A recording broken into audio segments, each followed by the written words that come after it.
Okay, I got this 2 foot by 2 foot ZenBot CNC router. This is the Z-axis and the, let's say that must be Y, and then that's the forward and back, the X. Here's the monitor, the computer, and the Gecko drive that drives the motors.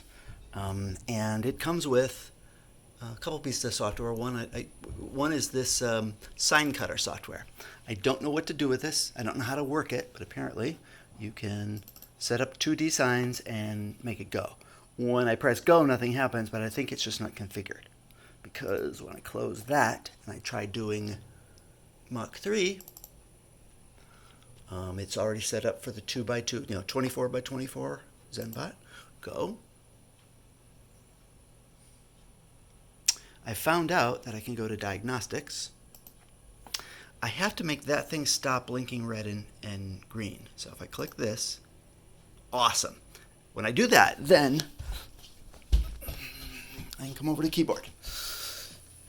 This is left and right. So that should be that thing going side to side. You can't really see it, but if you zoom in on the tooth belt, you can see that the tooth belt is going left and right.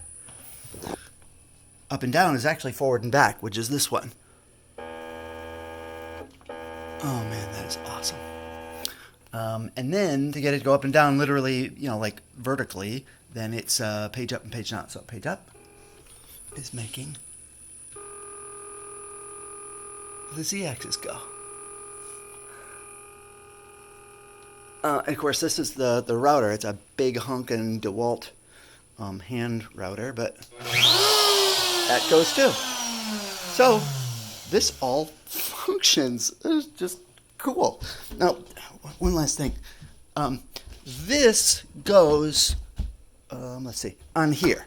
So you just connect that here and it goes, but it's so heavy I've got it in 2 separate places. So 4 bolts on this side, 4 bolts on the other side, and it's all in one piece. Look at the size of this thing.